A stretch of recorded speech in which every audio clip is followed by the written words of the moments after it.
start.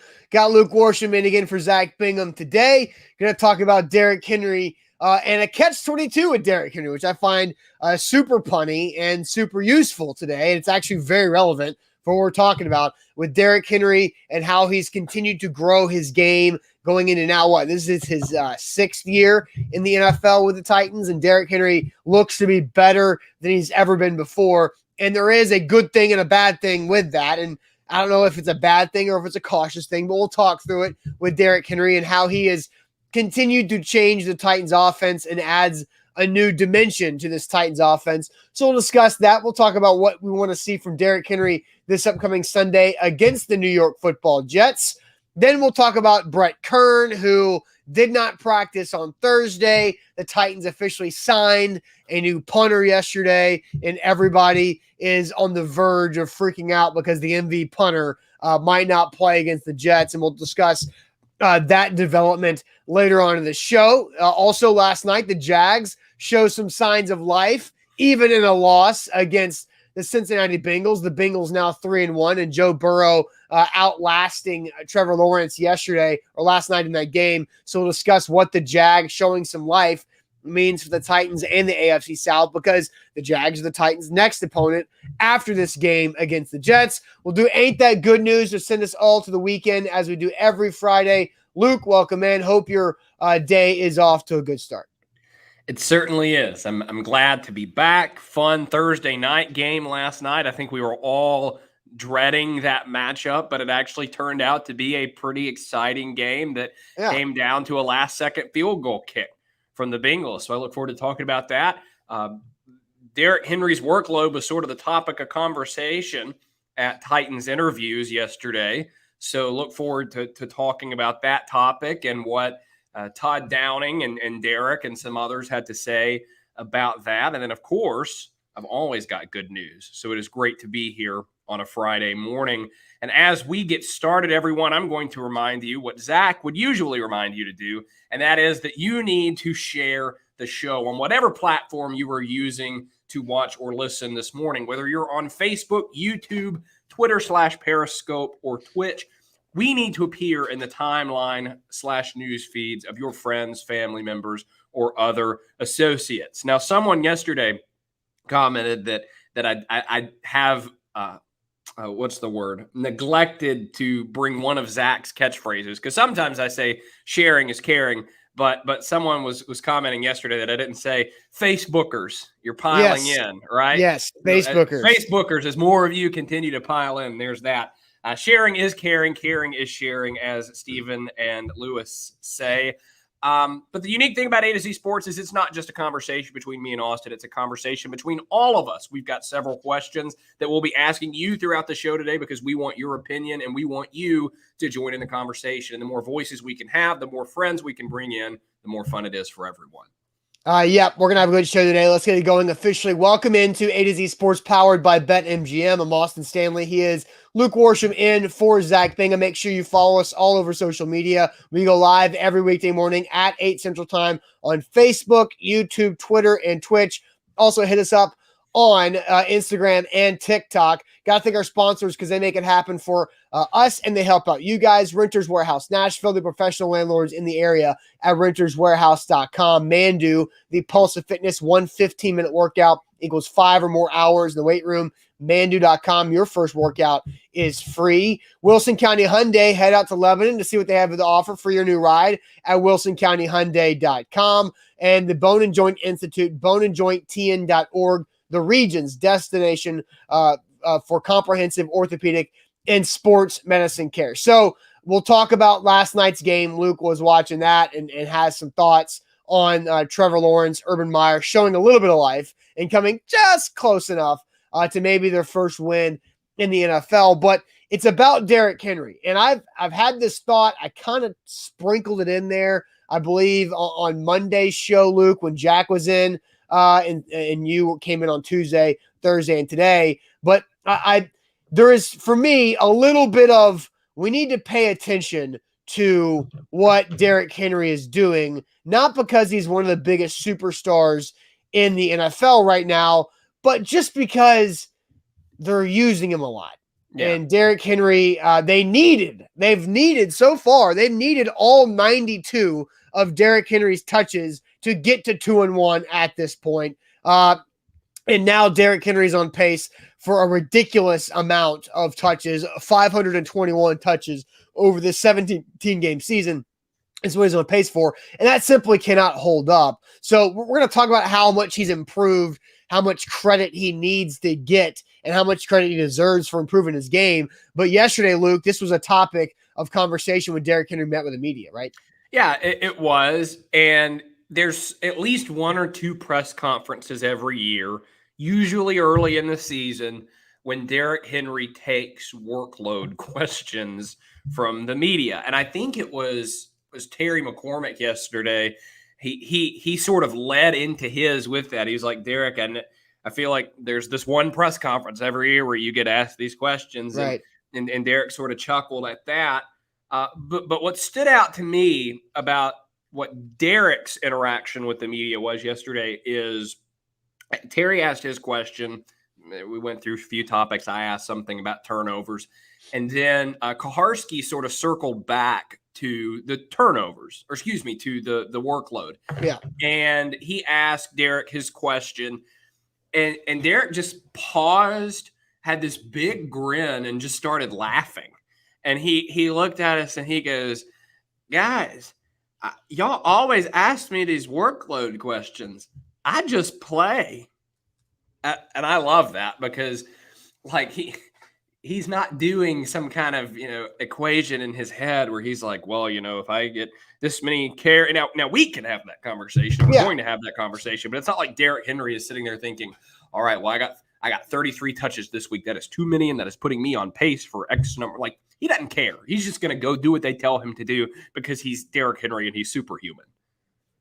Yeah. And so what do you think about this? Like, because I honestly feel like Derrick Henry is superhuman, but no humans and no running backs have been able to stack the amount of production on top of each other and compound this over and over and over to where he's having all these touches. Because here's the reality. What Derrick Henry is doing this year in the receiving game is making the Titans offense better. It's making the Titans offense unpredictable. I, for one, whether Zach wants to call me the Derrick Henry doubter or whatever he frames me as, which is incorrect, I'm a Derrick Henry realist, is that Derrick Henry, up until this year, has been a liability in the pass game when it comes to pass protection and the lack of natural ability to catch the football out of the backfield and be a threat. So for Derrick Henry, they would have to have somebody like a Jeremy McNichols, previously Dion Lewis, DeMarco Murray, who they trusted a lot early on in Derrick Henry's career to pass protect and catch the ball out of the backfield. They needed that spell. That's what Darrington Evans was drafted for.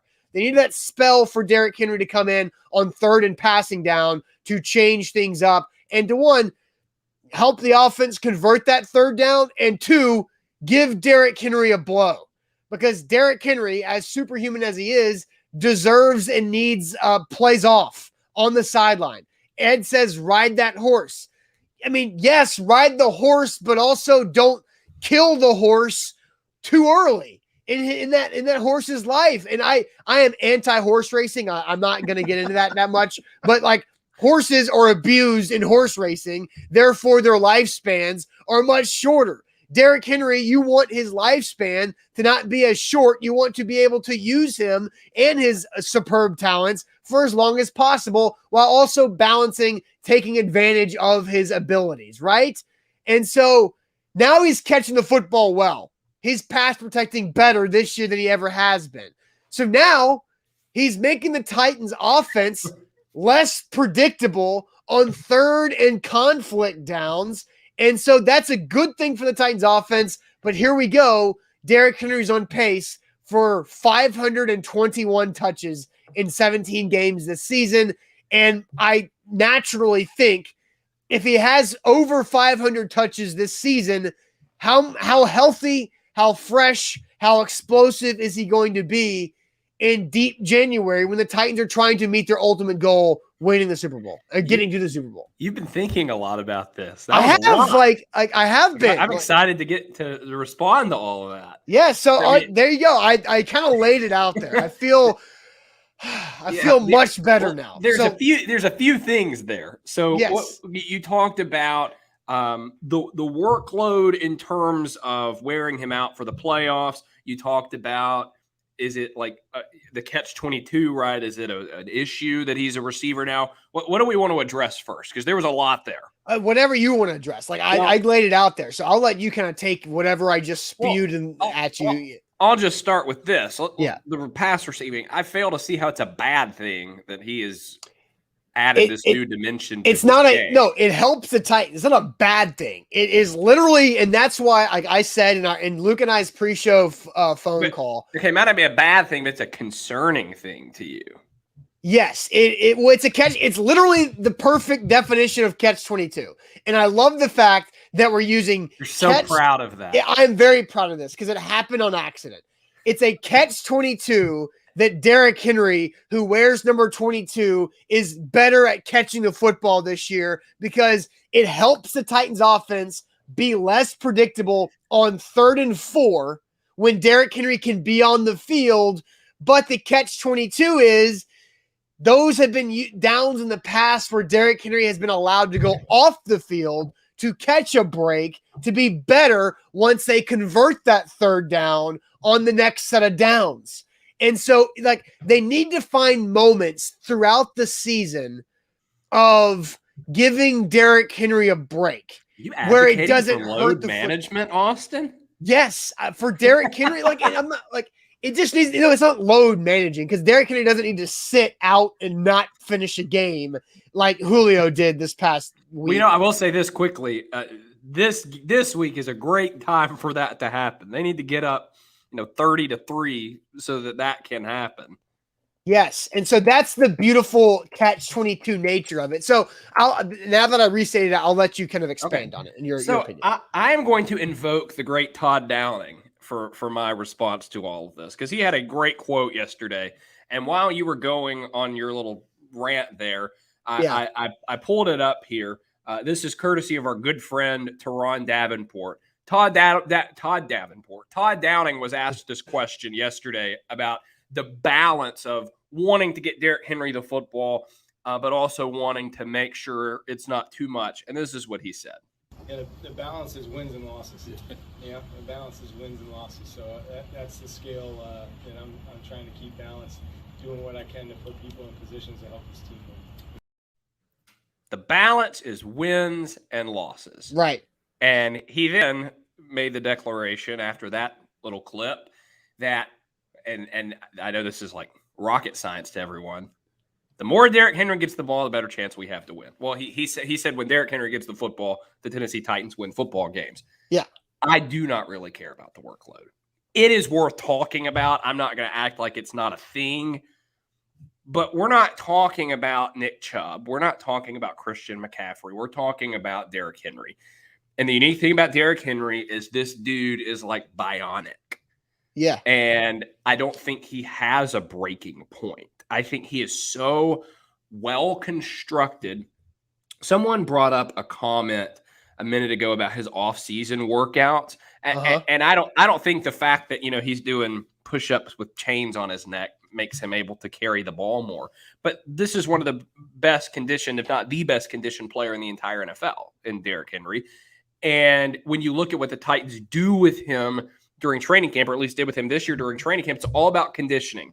Derrick Henry did not take one rep of team drills in training camp because he was riding the bike and he was in the sand pit and he was preparing himself. And when it might have been me, someone asked Vrabel sort of what the purpose is to all of that.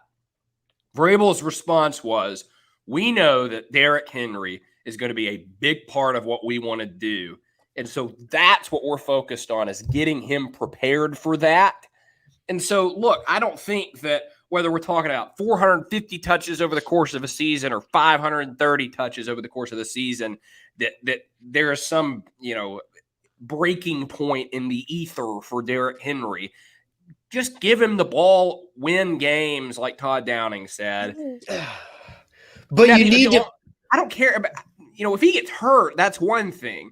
But the whole like energy rest, I don't buy that. You don't buy it? Like, you don't think that. Not with Derrick Henry, no.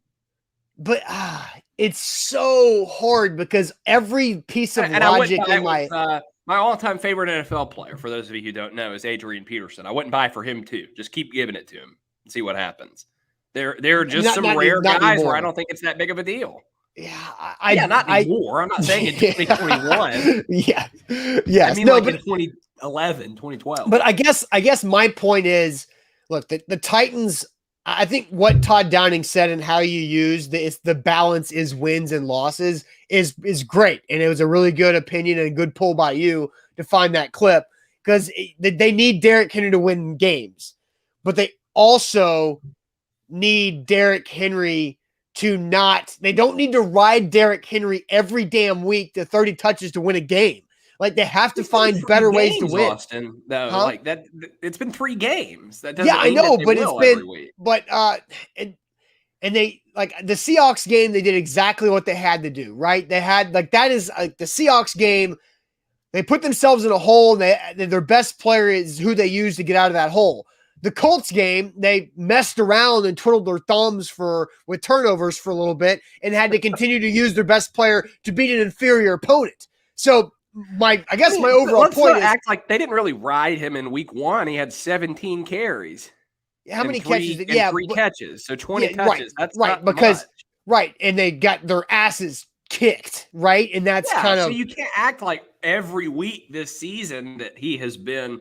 There are going to be games that they lose that he doesn't play as much in. There are going to be games that they win by a wide margin that he. All right, so you bring up in the one loss that Derrick Henry had 20 touches in the one loss. In the 2 wins, that just makes it even crazier. In the 2 wins, he averaged 36 touches.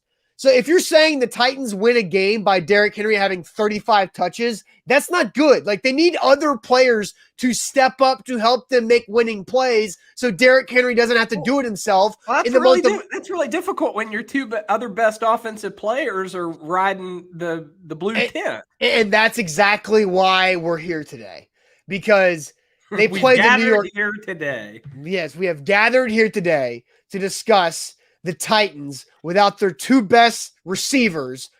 I'm guessing we're all expecting for A.J. Brown and Julio Jones to not play against the awful New York Jets in New York. And so Derrick Henry, here we go again, is going to need 30 touches to beat the worst team in the NFL. And that's what I want them to avoid that this week, because as Mike Vrabel, who is really good at thinking long-term and bigger picture, Mike Vrabel also knows that he cannot lose to the freaking Jets. And so with the situation, in order to beat the Jets, they're going to have to give Derrick Henry the ball way too often. A couple of things here. First of all, there's a discussion going on in the comments that I see about getting a backup running back. Someone mentioned Todd Gurley. I won't pull the comment up because it had an expletive in it. I don't know how bringing in an arthritic running back is a cure for this issue. No. But someone else mentioned Mekhi Sargent. Paul says Sargent is a stud. I don't know about that. And can back up Henry. I don't think the question here is do the Titans need a capable backup? Because Jeremy McNichols has been fine. I mean, he caught a touchdown on Sunday. And Derrick even said yesterday, he said, because he got asked a question about, do you think defenses like it when you come off the field on 3rd down? He said, I hope so.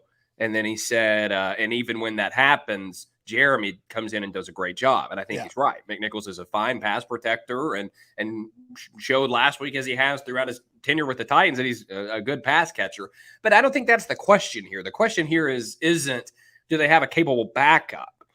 This is different than, what we were saying last year with Harold Landry, which is like, well, they got to get someone else who they can take him off the field for. The problem is Derrick Henry is so incredible and so unlike anything we've seen since the likes of Eric Dickerson and O.J. Simpson, Jim Brown. Like I mean, Derrick Henry is today's Jim Brown, and that's not hyperbole. All right, so let's get. I'm going to read a couple more comments. Because I think, Hunter says need Josh Reynolds and Marcus Johnson to begin to pick up some work. I mean, I agree with that. Master Jedi also says the time for Reynolds and the wide receiver depth to step up. And Ben on YouTube saying AJ and Julio are failing Derrick Henry right now. So I want to comment on that. Yeah. And I'm glad you brought that up, Ben, because, and that was the other thing I wanted to say, it is, I will admit, very strange that they are so overly cautious with every nick and bruise. And in some ways, I think they sort of baby people. But then with Derrick Henry, it's F it, give him the ball, let's go. Right, but they handle him differently. Like, he hasn't practiced so far this week, and he's not. I doubt he practices today because there's no point with it, But you're right. Like, Derrick Henry just goes right. So let's go ahead and talk about and ask this question, because I find that fascinating. We've kind of laid the groundwork for this question to happen. The first 20 minutes of the show was me feeling better about just letting things off my chest about all this. But now let's ask the question: how many touches is too many touches for Derrick Henry this week against the Jets?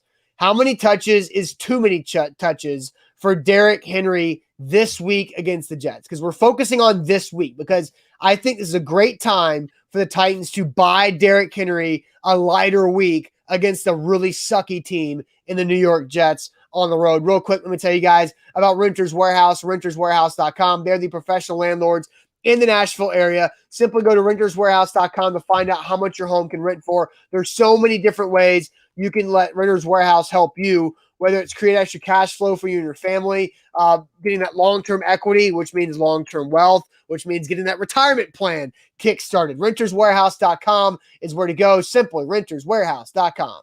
And I want to tell you about our friends at BetMGM as soon as I find the graphic. There we go. BetMGM, because they've got a great deal going on for you today, as they typically do. If you give them the promo code A to Z Sports when you sign up for their app, they will give you a risk-free bet of up to $1,000. It's a great deal to take advantage of. If you are sort of new to the sports betting world, you've been looking to get your feet wet, try it out, it's a great deal for you. Or if you're a vet and you've been looking for a new book to try out or just a great deal to take advantage of, this is that deal for you as well. So again, download the BetMGM app, use the promo code A to Z Sports. It's right there on your screen, and they will give you a risk-free bet of up to $1,000.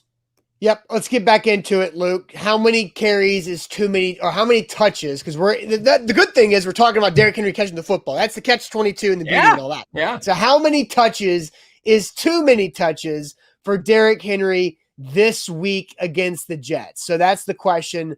Jacob says 30 is too many. Aaron says 45 is too many. 45 is too many any week, in my opinion. Now he got what, 30, he got 42 against the Seahawks. I want to say 41 or 42 against the Seahawks. Ty Kendrick, what's up, Ty Kendrick, says 30. Jeff says 25. They should be blowing them out before then. Scott says 30. Ronnie says 25 plus. Steven says 20. Jared says the Jets, anything over 20. Mr. Cobra, we will talk about Brett Kern momentarily. Noah says 33. Paul says 30. Jacob with 25. Billy says 30. Donald says 35. My God, 35 would be awful. Chris says 40. Same thing was what I just said. Danny says 40. So a lot of comments. Luke, what's your answer? How many touches is too many touches for Derrick Henry this week versus the Jets? 50. Let the big dog eat. You're just saying whatever. You don't care.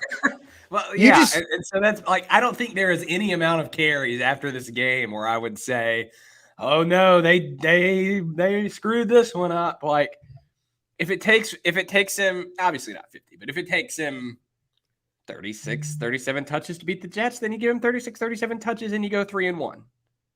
So you're just trying to go 1-0 every week and loading up Derrick Henry and riding him. Trying to go 1-0 every week. No, you're just being you don't care. You're not worried whatsoever. You have zero iota. Luke Worsham gives a damn about Derrick Henry compiling 500 plus touches this season before the playoffs. You're just saying, I'm trying to go 1-0 every week and Derrick Henry can get me No, there with as many I touches think it as would it be takes. great if they had they'll have the division locked up in week 14 at this rate and just give him the rest of that time off, right? Well, no, but I think the way they have the ability to lock up the division early, they're going to try to go for one of that top seed. If that's the case, right? Like they're going to try to go ahead and get, maybe the second seed to get an extra home game, whatever it might be. But my guys, Derrick Henry, if he has 30 or more touches against the freaking Jets, then you're starting to really be concerned about the Titans offense, in my opinion. You're not, because A.J. Brown and Julio Jones aren't out there. Derrick, well, okay, fair. So Derrick Henry needs to have a lighter day against the Jets. This is a beautifully built-in slow week, light week for Derrick Henry. You want Ryan Tannehill to use Chester Rogers and Josh Reynolds and Michael Pruitt and maybe Anthony Ferkser, who's been practicing this week. And you want Ryan Tannehill to throw for 250 and 3 touchdowns, and Derrick Henry to have 20 carries, $115, and call it a day. That you do not want Derrick Henry to have 30 or more touches. So my number is 30 or more because he's catching the ball more often. You kind of have to. If this was last year and he wasn't catching the ball like he is this year, I had that number at 25. But with his catching ability, I'm pumping that up to 30. 30 touches is too many for Derrick Henry against the Jets. We talked all offseason about to pick your poison Titans offense, right? Yeah. Pick your poison. You're going to cover Julio, you're going to cover AJ, you're going to stop the run. Well, there's no more pick your poison. It's just the one thing. It's the one-headed monster. It's Derrick Henry. And so, look, I don't know. Maybe against a bad secondary, you can get some stuff out of these middling receivers. I left out NWI. Billy says he wants to see Logan Woodside in the fourth quarter. That would be great. I think everyone wants to see that. Yes, you would like to see Logan Woodside in the fourth quarter of as many games of every as game. Yeah. Not if it's like it wasn't against the Cardinals. You would love to see Logan Woodside in the fourth quarter when they play the Bills in 2 weeks on Monday Night Football. Right. So Seth on Twitch says Henry can secure a gold jacket this year with an amazing year, which he's on track for. Let the king do what he does best, eat. Like, you're right. Derrick Henry can this year secure a Hall of Fame gold jacket. Like, that's not crazy to say either. No running back in the history of the NFL has followed up a 2,000-yard season with rushing for over 1,500 yards. There have been 3 NFL running backs in history to have 3 consecutive years of leading the league in rushing. All of those guys are in the Hall of Fame. Derrick Henry is about to have his 3rd season in a row of leading the league in rushing, which can lock up the Hall of Fame. That's true. But the Titans are trying to actually go for a Super Bowl this year. That's what they're trying to do. And I think they need to make sure Derrick Henry is ready for the playoffs more than they are his gold jacket size. Now, before the season, something that I said a lot, I probably said it on here. I've said it a lot. And that is that they probably don't want Derrick Henry to run for 2,000 yards this year. But again, my primary reason for saying that was not a workload thing, was not a running him to death. It was, if Derrick Henry has 2,000 yards, it's because you're not getting anything out of these big-time receivers that you have. Right. It's because there's no balance. Right. And so far, there hadn't been a whole heck of a lot of balance. Julio Jones had a phenomenal first half against Seattle. But last week, he and Brown barely played. And even when Jones was in for the first 3 quarters, he had, 3 catches? Not his fault. He can only catch it when it's thrown to him. No, and there were 3 nice. He had. Yeah. Julio had a really good first half against the Colts. It's just it didn't end the way that we all thought it was going to be.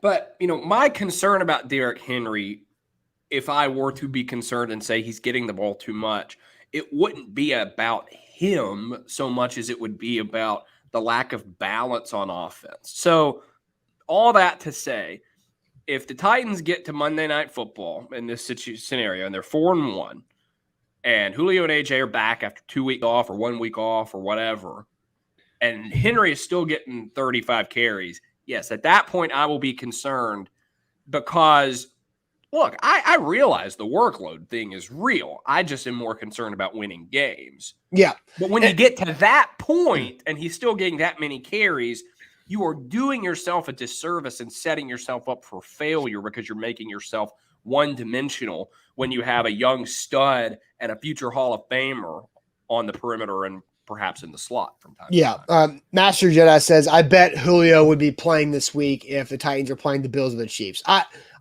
about Julio, I kind of agree there. I asked you that on it was yesterday. If the Monday Night Football game was today, I think they're probably both playing, perhaps. AJ, I don't know, because it's still week 4, and AJ it has the week to week thing is a little bit different than Julio being tight, right? So I would say yes on Julio, maybe not on AJ. But my thing about and Cody says I don't think he needs to be load managed. This man is different. My thing with different, Austin. I know. My thing with this week is it's the Jets. Like, it's not that it's Derrick Henry who has 92 touches through 3 games. It's the Jets, and Derrick Henry has 92 touches through 3 games because the Jets, man. This the is Jets the best have defensive front they'll play all season. Which is okay. Let me focus on that because Luke told me that yesterday, right? Yes, off the show. That was off the air. Oh, that was off air. Okay. Yes. So Luke tells me yesterday that Mike Vrabel said this is the Jets' defensive front is the best front we might face all year, and I was like, Coach, you play the Rams in Aaron Donald. and play the Cardinals with the Cardinals with did a pretty damn good job of dismantling you in week 1. And I was like, what a ridiculous comment. The Rams have at least one Hall of Famer in Aaron Donald, and the Cardinals probably have 2 in Chandler Jones and JJ Watt. Yeah, Chandler Jones was sizing up his sleeves against the Titans in week 1. But my point is the Jets have not scored a touchdown in 22 consecutive possessions. The Jets, in 3 games, have not attempted an extra point.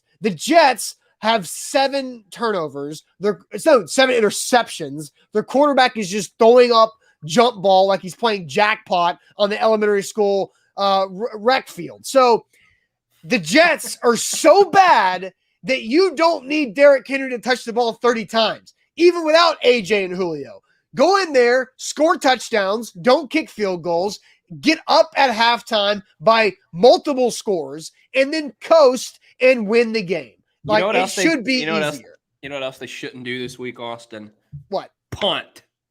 Segue, yes. Juan says, what did I miss? You're about to talk about the punter. All right, so here we go. Yeah, the Titans should not be punting that much this week against the Jets. So we're going to talk about the punter here in a second. What is your concern level with Brett Kern's injury with his right groin? Hey, everybody gets hurt, even the punter sometimes. Whenever you get hurt, make sure you know who to go to and who to trust. That is the folks at the Bone & Joint Institute, boneandjointtn.org, the region's destination for comprehensive orthopedic and sports medicine care. So whenever you do get hurt, which it sucks, injuries happen in life, know who to trust. Know who will streamline the process and make it easy on you and not send you all over town to all these different places and addresses for every step along the way. No, Bone & Joint keeps it simple. One building, everything done right there, boneandjointtn.org. Today, if you sign up for our friends at BetMGM and you give them the promo code AZ Sports, it's right there on your screen, they will give you a risk-free bet of up to $1,000. And that is only on BetMGM, the king of sportsbooks. Yep. Download the BetMGM app. Visit BetMGM.com for terms and conditions. You must be 21 years old and must be present in Tennessee. And for gambling problem support, call the Tennessee Red Line at 1-800-889-9789. Talking about the punter now, Luke. What's your concern level of the Titans punter without Brett Kern, 1 through 10? You mentioned that they shouldn't be punting much against the Jets. They only technically punted twice. Technically once via the box score, but Brett Kern punted the ball twice last week against the Colts. The second one was the roughing the kicker that led to the NWI fumble later on that drive. We're not really sure what happened to Brett Kern. There was no injury designation on Brett Kern during the game, right? No. It is fair to wonder whether it happened when he got roughed. I mean, that's natural to think about. I don't remember him limping off or walking. He didn't punt after that. They didn't need to. And you know what the interesting thing is too? He also didn't have to. No, he did. Did he hold the extra? Did he hold the field goal for Randy Bullock at the end? Yeah. He had to have. Yeah. Yeah. So therefore, nothing. He was able to finish that game because he didn't hold the extra point because it went for 2. And then we would have noticed if that had happened. Yeah, you would have noticed if Logan Woodside was holding that field goal that would have put him up 9 again. You would have definitely noticed. Somebody would have noticed for sure. So let's go through these comments. What's your level of concern in the Titans punting if Brett Kern can't go? Which them signing Townsend to the active roster yesterday there's your sign right there. Makes me feel like Brett Kern's not going to be out there today. Yeah, that was your sign when they signed him to the active roster. Craig Aukerman yesterday left the possibility open. He said it's a day-to-day thing with Brett Kern. But like I've already said twice, I mean, your sign is that they signed someone to the active roster, not the practice squad, the active roster. So, but even then, like, you can still bring people up from the practice squad. And that's what I'm saying. Like, the fact that they signed him to the active roster, I think, shows you a lot about what's probably going to happen this week. And it's probably going to be Johnny Townsend punting the ball for the Tennessee Titans. Level of concern, very low, like 2. I mean, to start with this, it's not like Brett Kern has been phenomenal this season. He had a really rough preseason. Could he rebound? Sure, but it's not like so far they have had vintage Brett Kern. So That's number 1. Number 2, you're probably not going to be punting very much. At least you would hope not this week. If Johnny Townsend is out there a lot, that's a problem. That's what I would be concerned. But also number 3, like, it's punting. And I know everyone's going to go back, well, what about Trevor Daniel on Thursday Night Football last year? That wasn't his fault. The one he shanked, maybe. But the block, that's not him. That's not his fault. But the shank is what really iced the game. The shank is what changed. But the Titans got killed by the Colts anyway in that game. That game was never close. Because of what happened. Because of the block punt that I agree I believe the block punt, if I remember correctly, Luke, was Ray David Guy Long. Out there. He's not getting that one off. But David Long, I want to say, is who, no, if I'm wrong, then apologies to David Long. But I want to say David Long was who missed the assignment on the block punt. But then shanking the block punt just buried the whole the Titans couldn't climb out of it after the shank because the Colts were able to go down short field touchdown to put it out even further. So, yeah, the punter killed them last week. And punting is important. Now, it might not be – punting's important. I just don't think there's going to be this massive drop-off. Brett Kern's one of the best in the world to punt. There is a massive drop-off. And look, Johnny Townsend's not terrible either. Johnny Townsend. And that's the point I'm making.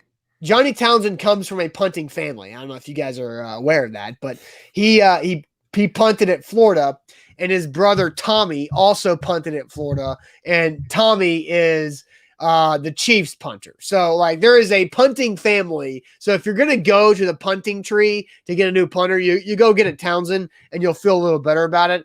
And Trevor Daniel wasn't terrible either outside of that one game last year, and has been a good punter at times throughout the year, throughout his career. But so what's your level of concern 1 through 10? 2. And y'all missed the point. Brett's a Hall of Fame punter. Let's see. There was another one. Let's see. Someone else said something really, really over the top about Rudy says, "Are you kidding me, Luke? Kern is the best in the NFL." He hadn't been very good this year. You don't think he's been very? I mean, he's been like I would agree. He hasn't been fine. And he was bad, and he was straight up bad in the preseason. He's been fine in the regular season. But he hasn't been Brett Kern. Yeah. Aaron says, Luke out here mocking me. Wow, I thought I liked you. Aaron, don't take it so personally. Jesus. My goodness. And Dom says it's a small sample size on Kern. I think Kern is still very good. Like, he has gotten maybe he's gotten off to a slower start here. But so my level of concern, against the Jets, I'm not that concerned. But overall, like, you need Brett Kern. Brett Kern is a weapon. Brett Kern could be Yes, you need Brett Kern, but you're talking about giving Derrick Henry less touches because you think you can beat the Jets so easily. And now we're sitting here talking about we're been out of shape about a punter for one game. Nobody's saying we're been out of shape. We're asking the question. Like, I mean, I think most of the answers when we're going through the level of concern, I think most of the answers, if I can scroll up, here's a 3. Louis a 9.8, but I don't take anything Louis says seriously. Is it Louis or Lewis? Because I called him Lewis earlier. It's probably Louis, because Lewis would probably be E-double. Let us know, Louis. Put it in the chat. Louis, he's a diehard, so he's always here. So I appreciate Louis. TJ says 6, a little concerning with Kern, because if you're the other team, you're going 80 yards to score every time. So another comment, we got a couple 10s, but 1 for Danny, 5 for Scott, 8 for Cody, 7's 4. So we're kind of like right there in the middle. Like Danny says that he's going to 9. Normally wouldn't go that high, but this is coming repetitive for him. So this is more of a bigger picture comment about Brett Kern now that he is getting back a little bit. So my level of concern this week is at a 4. I don't think this is that big of a deal. Now, I will say the Titans have gone 3 and out on their opening drive and typically gone backwards on their opening drive in all 3 games. And that is where Brett Kern is needed to pin back the other offense when the Titans offense can't get off to a good start. So I'm curious if the Titans offense, again, for the 4th game in a row, goes 3 and out to start the game. Can the Jets try to take advantage of a potential shorter field to go put up points on the board? That's where I would think this would come into play. But I also think there's no way the Titans go 3 and out to start against the Jets defense. Yeah, it's just on my level of things that I'm concerned about with the Titans this week. This is like number 15. Like, name Bobby, the other 14. Name the other 14. Well, I'll name a few. Rashaan Evans is on the team as a linebacker. That's number 1. He has been terrible this year. Also, which didn't Shane Bowen said he's been good? Yeah, I tweeted that yesterday just to let people react to that. Because he got asked a question about David Long and Jayon Brown playing together. He's like, I think we've got 3 guys who are pretty interchangeable there. And, Rashawn's played well for us this year. And yikes. But Brett Kern isn't even my number 1 special teams concern with this team. Because you know what they're really, really bad at on special teams is kickoff return. And I know you're going to say, well, everyone's bad at it. Like, yeah. They're consistently starting like inside the 20, inside the 15 even. And teams are just pooching the ball to the 2 because they know what's going to happen. And Craig Aukerman was asked yesterday, Teron asked him why they swapped from Chester Rogers to Jeremy McNichols as a kick returner. And he said, because Chester was getting hit too much. Yeah, they need Chester Rogers. They needed, yeah, exactly. Chester Rogers is getting smoked. Chester Rogers is really good, though, punt returning. So, yeah, and Ben's right. The league has made everyone bad at kick return. Everyone. Yeah, but I feel like that's not happening around the league. I mean, I may be wrong, but I don't think that teams are consistently starting at the 16 every time that the ball isn't kicked into the end zone. Josh says, Austin, do you think the Titans should get the linebacker you tweeted about? I would love him combined with Long and Brown. You talking about Jamie Collins? Because I tweeted about him a couple days ago when the Lions cut him. Collins is old. Yeah, I don't think so. I don't think that's an issue right now. I think Jamie Collins, you just would want to rush the passer. And, the Titans are thin there, but I wouldn't think so. But, yeah, the Titans have had some issues, that they need to shore up. But I do think the punter, they should be okay this week without Brett Kern. Now, when you get to Buffalo, Kansas City, the Colts, and then you go with the Rams again, that 4-game stretch, very important. And so you want to be able to have Brett Kern back, which, we're talking about this. This Jets game is a, sit people out if they need to be sat out type of game and try to give Derrick Henry a little lighter of a load, but you still got to go out there and beat the Jets. And so we'll find out what it looks like on Sunday for sure. But Luke, last night you watched the Jags give a pretty good effort against the Bengals, losing that game eventually 24-21 as the Joe Burrow put together a drive to have a game-winning field goal at the end there. But the signs of life the Jags are showing and what it means for the Titans and the AFC South.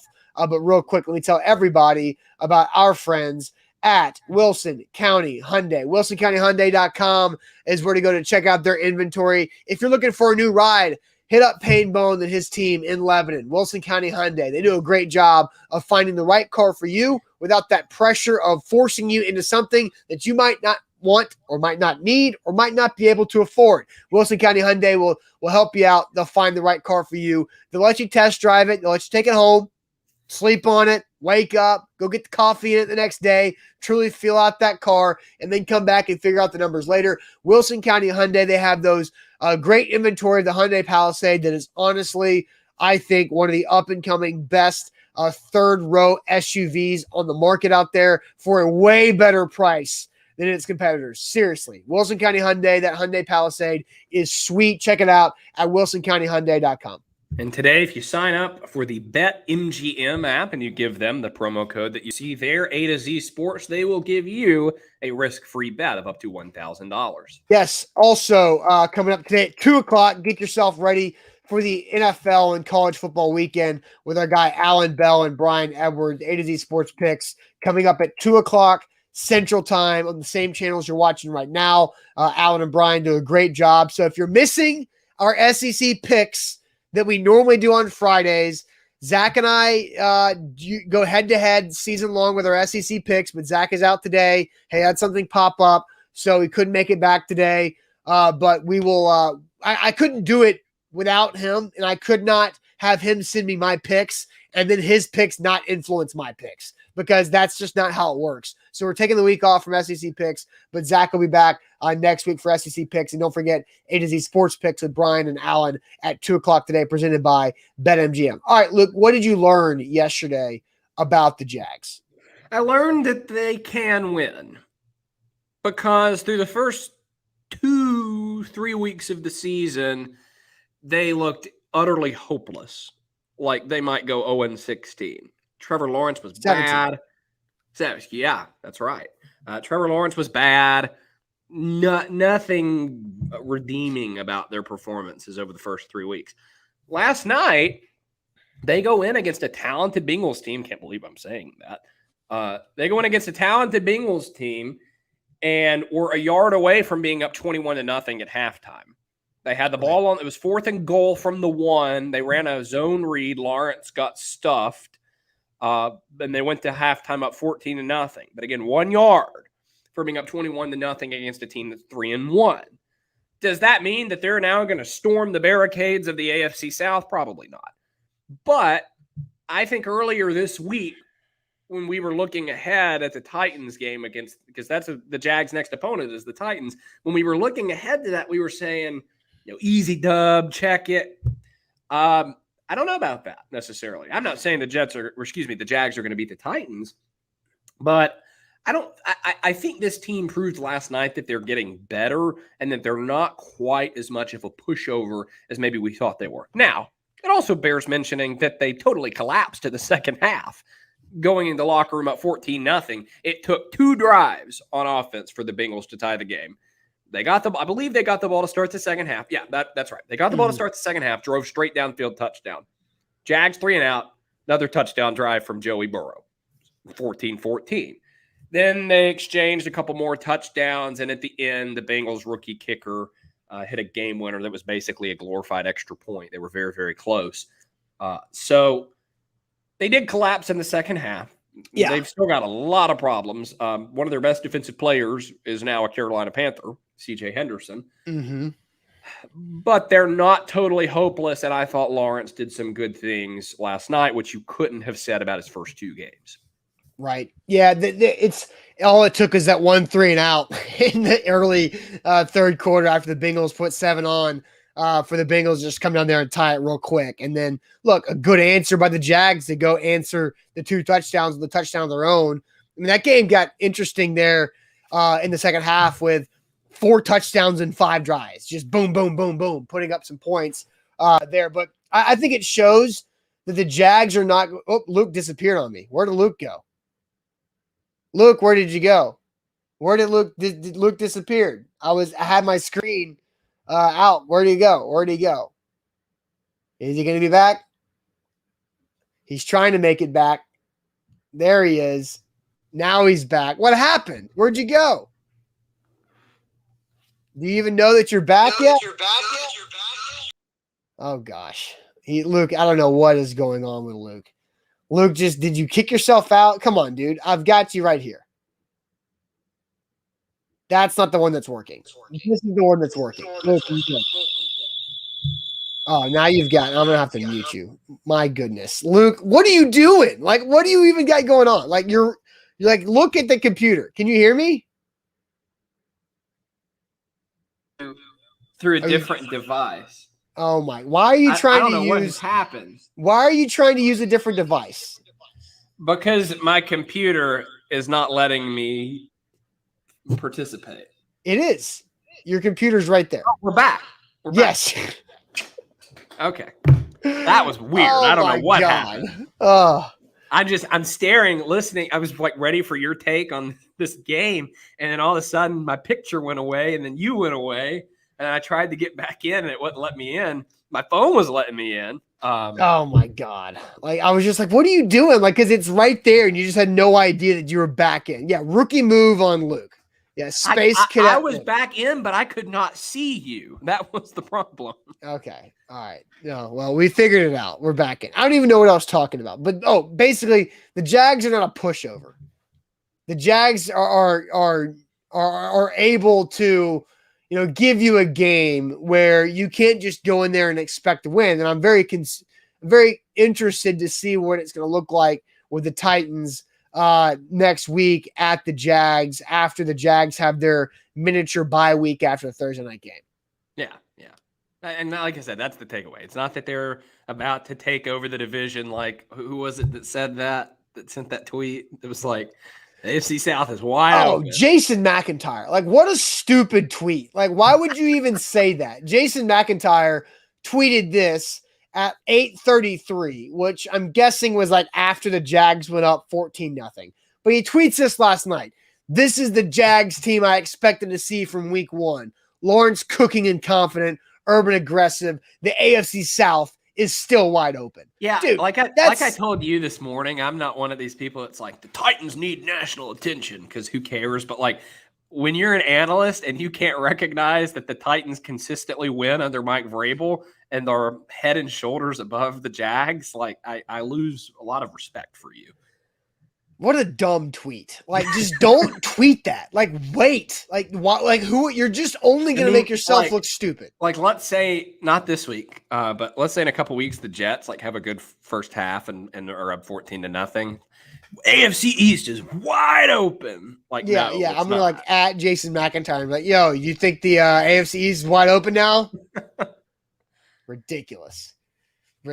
So, all right, guys, let's go ahead and get to Ain't That Good News. Ain't That Good News to end our show every week on Friday. Make sure you share your good news to send this all to the weekend. Very excited about this weekend. I am. But let's get it going. And let me start it off with Mandu, the Pulse of Fitness. 1 15-minute workout at Mandu equals over 5 hours in the weight room. How's that even possible? Full body electronic muscle stimulation. They really help you out. They build strong functional muscle while not putting any stress or pressure on your joints or any pre-existing or current injuries. Mandu.com. Check them out. Your first workout is free. It's for everybody. Young, older, overweight, in shape, need to put on muscle, need to cut fat, whatever it might be, Mandu can help you achieve your fitness goals. And if you tell them A to Z Sports sent you, you always get your first free workout, but tell them A to Z sent you, and they'll take $100 off your first month when you sign up right there at Mandu.com. And our friends at A to Z Sports, at BetMGM, if you use the promo code A to Z Sports, we'll give you a risk-free bet of up to $1,000. That is why BetMGM is the king of sports books. Absolutely. Ain't that good news? So in the comments, tell us your good news. Do we get to play the little video? Oh, thank you, Luke, because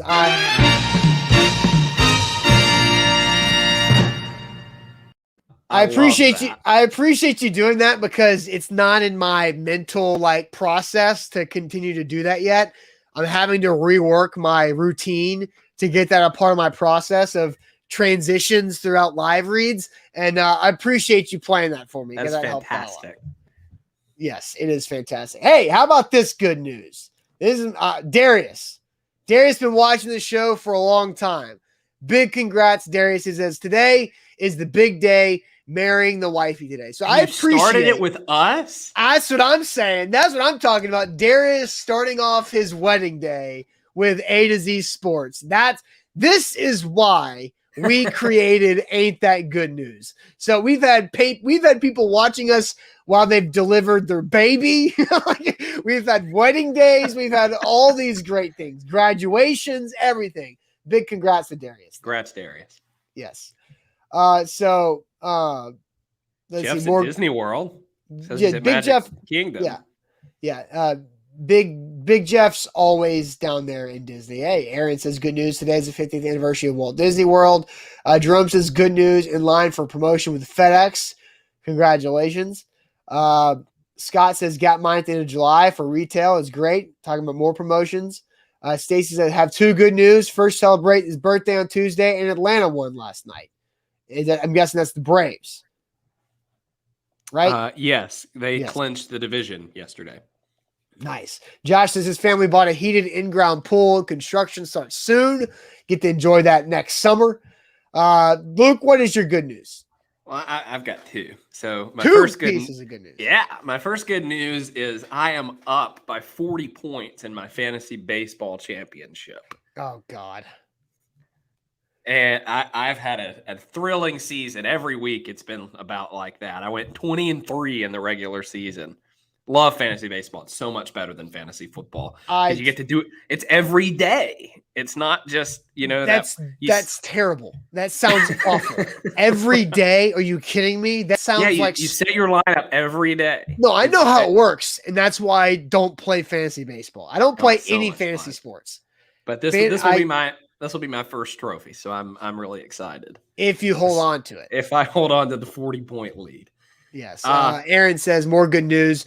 The Preds smashed last night 6-2. Yeah, Aaron, I'm sorry, dude. Preseason hockey is not moving the needle. Why didn't we break that game down today? Because nobody watched it. I don't know. And Bobby's right. I hate other people's fantasies. Nobody cares about fantasy. I know. But it's the championship, which is why I bring it up. Other good news is, like I mentioned yesterday, my new piano comes in on Tuesday. Which is very exciting. Now, there was some intrigue yesterday from you guys when I started talking about piano brands and everything. So I have made a 30-second cut up of me playing an original song. Oh, look at this. Original song. Yeah.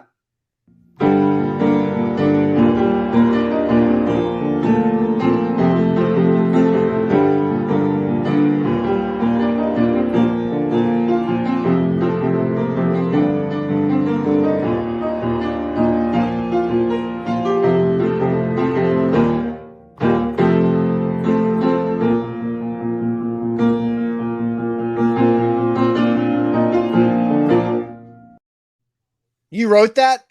Yeah. That's awesome. That's really cool. Because I have no concept of how to do that. Like how to write it, how to play it. I have zero musical bone in my body. That was really good. Really impressive. Thank you. Yeah. So yeah, Luke can play. The maestro. Are we gonna start giving Luke Nick? Yeah. All right. Well, now my good news is gonna be really boring just because of what Luke said. Luke just did there. So bravo to Luke. Bravo. So my good news is that I love October 1st because I always think about Norm Macdonald, who just passed away a couple weeks ago.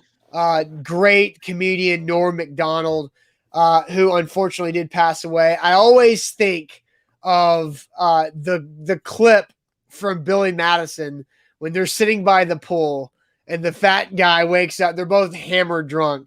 The fat guy wakes up and he goes, what day is it? And Norm Macdonald goes, October. And so I always think of October 1st. I always think of Norm Macdonald just being going, what day is it?